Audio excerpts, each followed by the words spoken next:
Hello friends and greetings for the day. Welcome back to the tutorial on ISTQB Advanced Level Test Management Certification. We are in chapter 3 talking about managing the team and continuing ahead with 3.1 the test team.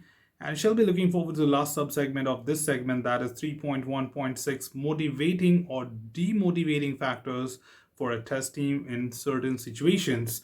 And most importantly, we'll be talking about what it takes to keep your test team motivated and at the same time not ignoring what could be a demotivating factor for your team as well.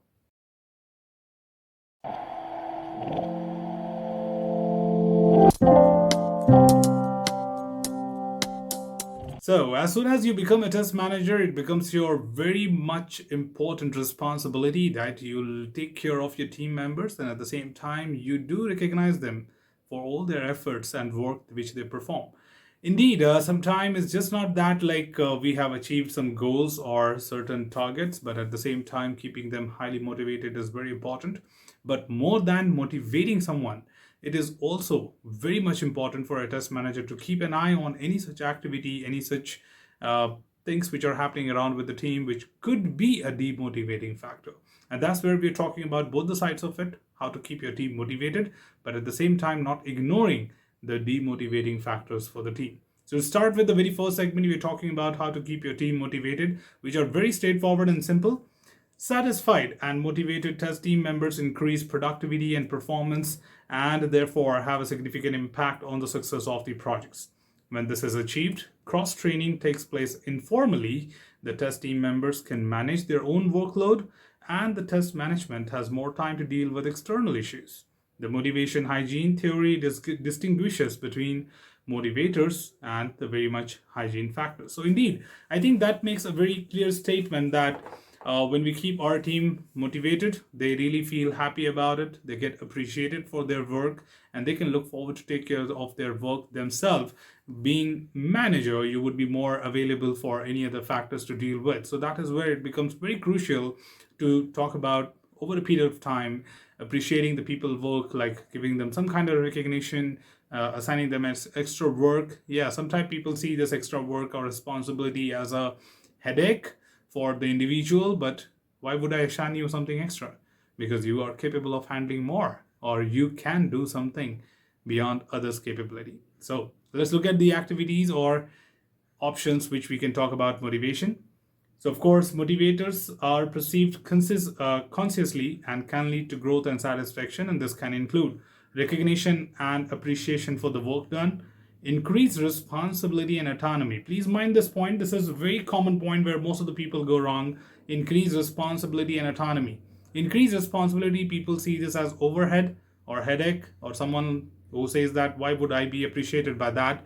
The reason why would I give you something extra from my work is because I see those capability in you.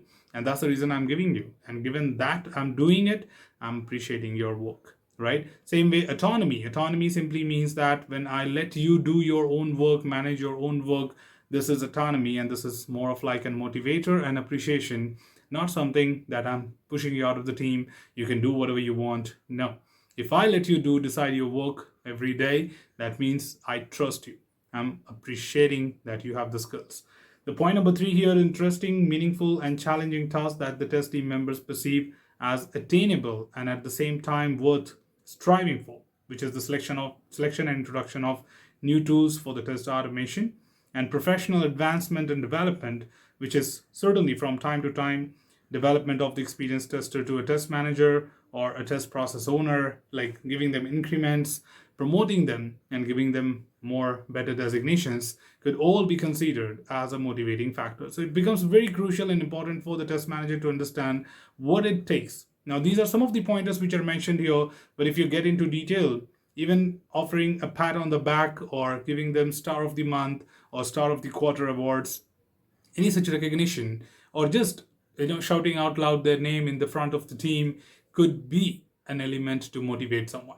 So appreciating and motivation does not have a list of options. If you are a manager, find out your way that how you can keep your people appreciated and motivated. Figure out a way which you think would work and do that. So there are no hard-coded rules that these are the only options which can keep your team motivated or appreciated. You can find your own ways to get it done. Well, on the other hand, we do have something called as hygiene factors. Of course, the hygiene factors are something which we should keep an eye on.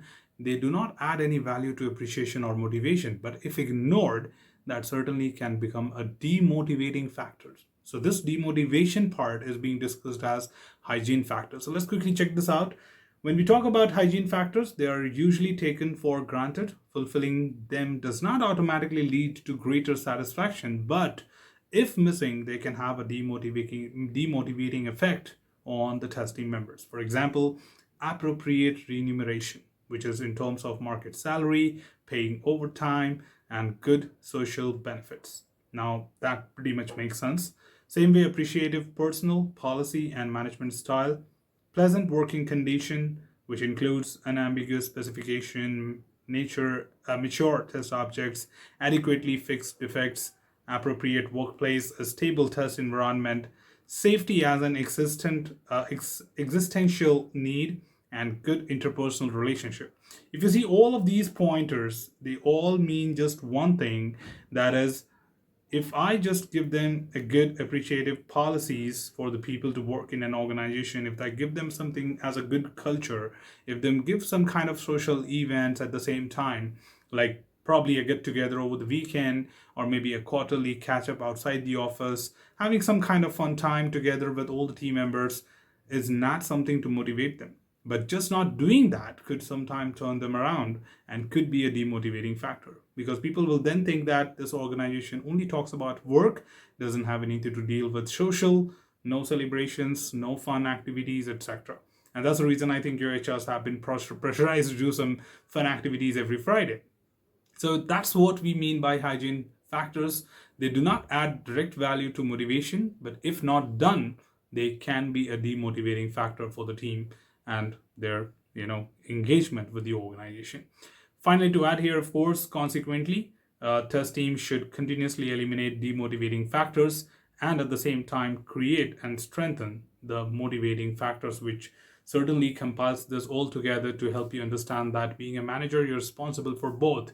That is the motivations for the team, at the same time making sure that there is no such activity which is happening around which could turn into a demotivating factor for the team. So I would say more than motivation, I must be worried about these hygiene factors because they go ignored very easily. Sometimes I don't even care that I should be taking care of fun activities as well.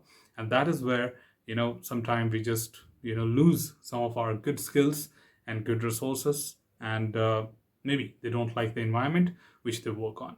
So there are a lot of such things which we don't want to call it out professionally, but you do experience every single day, every single time you work in different organization. So just be careful when you become the manager for them, right? So that's all from this particular tutorial team.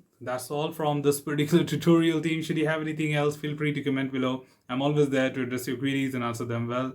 Till then, keep learning, keep exploring, keep understanding the context. Thanks for watching the video, team, and happy learning.